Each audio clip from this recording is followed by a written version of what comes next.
Por, ne po flasim për PD-n si të fitojë. E keni parë që në Borrell kandidati PD-s ka marrë vetëm 26% vota me 2 kandidatë të PS-s që u çanë me njëri tjetrin?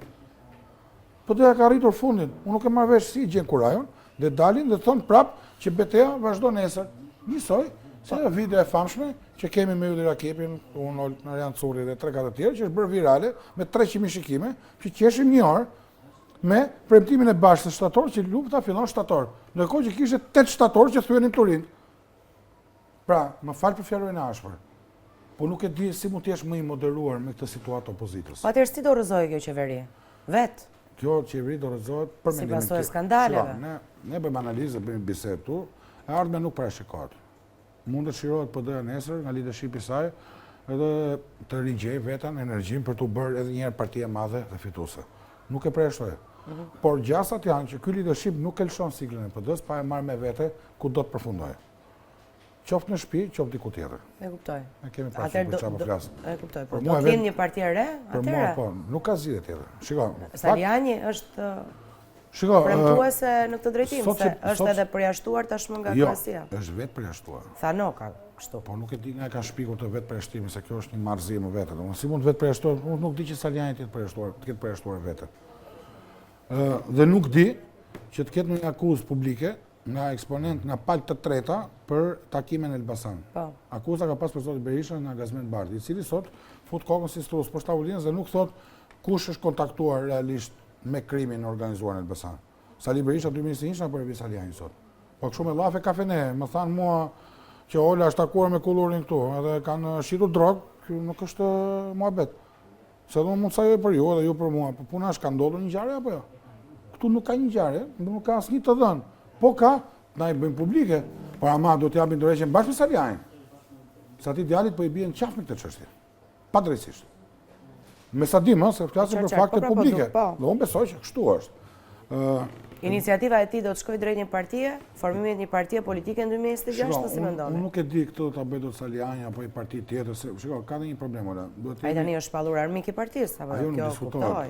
Unë shoh një gjë. Unë në rezultat 11 majit, ku edhe ne vetë si ku isha pjesë e djathtas për zhvillim, morëm rezultat të dobët, të gjithë dobët e morëm. As PD nuk fitoi, as partitë e reja nuk rrezuan sistemin e 2 partive të mëdha. Që të jemi të qartë, pavarësisht se nga numri i votave që morën secili, në parim të gjithë dështuan.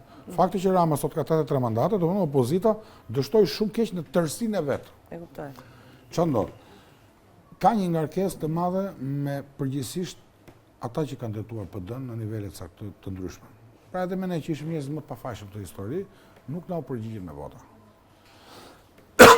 Që në mendimin tim do të thotë se kjo që po bën Saliani është një mundësi shumë e mirë për PD-n, nuk e di sa do të funksiononte jashtë PD-s. Sepse njerëzit janë të lodhur, elektorati opozitar dhe populli opozitar me gjithë zhvillimet që kanë krijimin e partive her pas here. Jo. Se edhe kjo tani. Jo, se kam atë. Po them tjetër gjë. Me personazhet e PD-s. Pra nuk e di a do ta absorbonte populli opozitar një parti që del nga persona që do ta drejtonin, se askush nuk përjashton askush nga qenë aktiv politik, për sa kohë nuk ke mëkate dhe përgjegjësira. Apo jo, se këtu nuk është çështja se PD në opozitë ka lënë Saliani, apo unë. Apo Erd Bylikbashi, po deshti, apo Jeni Cena. Këtu PD ka lënë leadershipi nga vendimet e gabuara dhe imponimi që i ka bërë me forcën e kartonit. Pse jo dhe marrëdhënie të dyshimta korruptive brenda PD-s? Dhe në base dhe shantazheve që u bën njerëzve caktuar për të ndëjtur urt brenda PD-s, nga e shkuara e qeverisë tonë. Në fakt që po them të, fjalë e madhe është, po nuk e përjashtoj si mundësi. Kush për shembull? Po njëri i bën këto punë, ai që drejton. Kuptoj. Të tjerët pastaj kur guxojnë të thonë llaf më tepër, fillon u tundan gjëra. Për shkakun mos e kanë bërë dot, me Ervinin se bën dot, se s'ka qenë pushtet as ditë. Po edhe unë që kam qenë. Po të isha mëkatar, kudo se do isha njëri i lirë për të folur gjithë vite. Apo dhe kolekte mi e ke ledit, se nuk kam vetëm unë burr i mirë, po Saliani apo një tjetër. Edhe brenda foltores ka burrat mirë sa duash.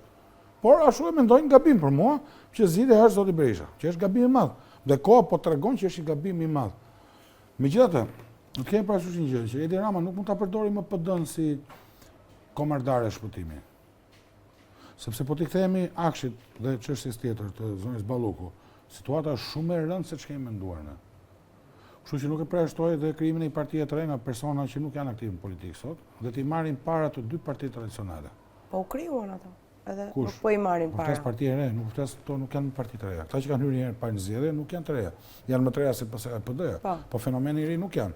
As Shehaj, as Lapaj, as Shabani, as ne. Si fenomene. Do luftojnë politikën e vjetër, kanë thënë ata, ne të rinjt. Po, e pam 11 maj se sa luftuan politikën e vjetër, u përçam edhe morëm një rezultat mizerabël. 4 deputet nga 12-13 mundshëm që na jepte formula dhe sondazhet. Apo, kjo është e vërteta. Kështu që unë mendoj që nuk përjashtohet që të kemi një PD bis të 90-s, apo të kemi edhe revolta popullore, jo me ato pasoja si 97-s, po nga pikpamja e angazhimit të shumicës qytetare. Revolta popullore brenda aksionit opozitar apo veç mas ti? Pra, se është thënë stim protestash. Pse mos tjetë, jo këta, nuk flas për këta fare, po flas për një gjë të re. Po pra, e kuptoj. Po një gjë të re, më fal, unë do bëj një pyetje. Kam lëvizur këto 2 javë, kam udhëtuar në Shqipëri për arsye të mia private. Kam takuar jo pak drejtues të lartë të PS-s në Qarqe.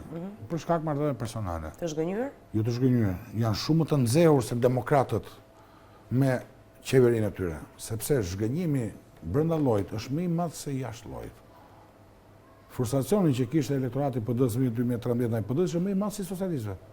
Sepse kur ti pret në bes, votuesit e tu, drejtuesit e tu, aktivistët e tu, është shumë e rëndë se sa të zhgënjesh një opozitar. Se unë për shkak nga Tirana nuk presë, s'kam prit kurrë gjë. Jam kundërshtar i të Majtës dhe atij personalisht për çukur është kthyer, që është bërë kryetar bashkie që në zgjedhjet 2000-s. Unë nuk presë gjë nga Tirana. Këta kanë pritur shumë. Dhe kushojnë se ç'a ndodh me Akshin.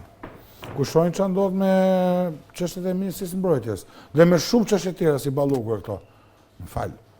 Do të jesh i çmendur, mos të tronditesh, edhe mos të dalosh një moment dhe thuash, "Mos çfarë po bëhet në vend." Kush janë këta që guxojnë të bëjnë nga këto gjëra? Dhe nuk kemi parë akoma 1/500 e dosjeve. Ola, nuk kemi njohur me një minimumin e minimumit të përmbajtjes që kanë këto dosje hetimore.